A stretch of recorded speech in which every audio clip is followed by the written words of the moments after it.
Hi friends, ఎలా ఉన్నారు అందరూ? బాగున్నారా? చికెన్ పచ్చడి పెట్టానండి. చాలా అంటే చాలా బాగా వచ్చింది.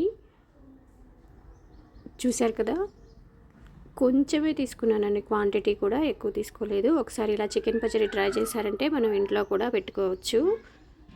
దానికోసం నేను 1/2 కిలో తీసుకున్నాను చికెను. నూనె వేడి చేశానండి ఆల్రెడీ. కడిగిన చికెన్ని కొంచెం కొంచెంగా వేసుకుందాము. ఫ్లేమ్ కొంచెం స్లోగా పెట్టుకోవాలి, లేదంటే చికెన్ మాడిపోతుంది. కొంచెం అటు ఇటు కలుపుతూ చూసుకోవాలి. కొంచెం ముక్కలు ఎర్రగా అయ్యేదాకా వేయించుకోవాలండి ఆయిల్లో. చూసారు కదా, దానికోసం నేను పసుపు, ఉప్పు, అల్లం వెల్లుల్లి పేస్ట్, మసాలా, కారం అవన్నీ రెడీ చేసి పెట్టుకున్నాను. ఇంకా కొంచెం వేగాలండి. చూసారు కదా, ఇలా వేగుతూ ఉండాలి, అప్పుడప్పుడు కలుపుతూ ఉండాలి. సో ఈ విధంగా వేగాలండి చికెన్ ముక్కలు. మరీ ఎక్కువగా వేగకూడదు, మరీ పచ్చిగా కూడా ఉండకూడదు.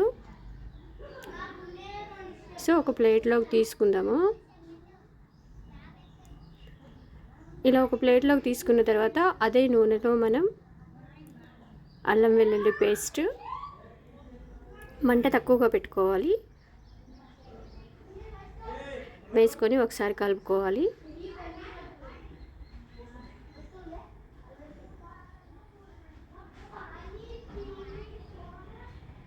తర్వాత పచ్చడికి సరిపడా కారం వేసుకోవాలి. మన క్వాంటిటీని బట్టి వేసుకోవచ్చు, లేదంటే ఒక ఐడియా ప్రకారం కూడా మనం కారం వేసుకుంటే సరిపోతుంది. కారం, ఉప్పు. ఇప్పుడు కొంచెం ధనియా పౌడర్, మిక్సింగ్ అండి అది మసాలా, పసుపు,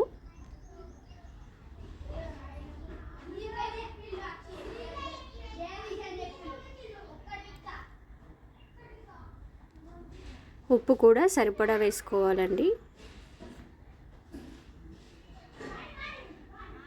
ఫస్టే ఎక్కువగా వేసుకోవసరం లేదు. ఒకవేళ మనం ముక్కలు కలిపాక సరిపడిపోతే చూసి వేసుకుంటే సరిపోతుంది.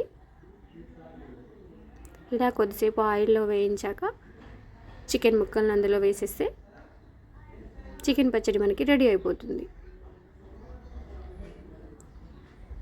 అల్లం వెల్లుల్లి పేస్ట్ అవన్నీ వేసాం కాబట్టి కొంచెం పచ్చి వాసన వెళ్ళేదాకా వేయించుకుంటే సరిపోతుంది.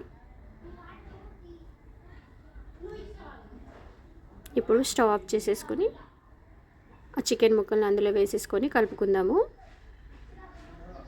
అలా కలుపుకున్న తర్వాత కొద్దిసేపు అవి చల్లారినాక 1 లేదా 2 నిమ్మకాయలు అందులో పిండేసుకుంటే టేస్ట్ చాలా బాగుంటుందండి.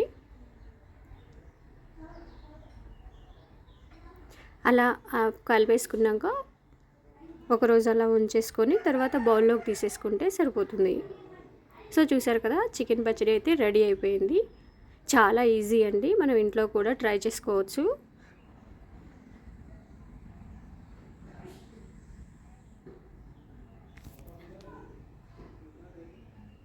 నేను తీసుకున్న క్వాంటిటీకి 1 నిమ్మకాయ అయితే పిండాను. చూసారు కదండి ఎలా వచ్చిందో, మంచి కలర్ వచ్చింది. ముక్కలు కూడా మంచిగా వేగాయండి ఆయిల్లో. సో మీరు కూడా ఒకసారి ట్రై చేయండి ఈ విధంగా. చాలా సింపుల్ అండి, ఈజీ ప్రాసెస్. ఓకే అండి, బాయ్.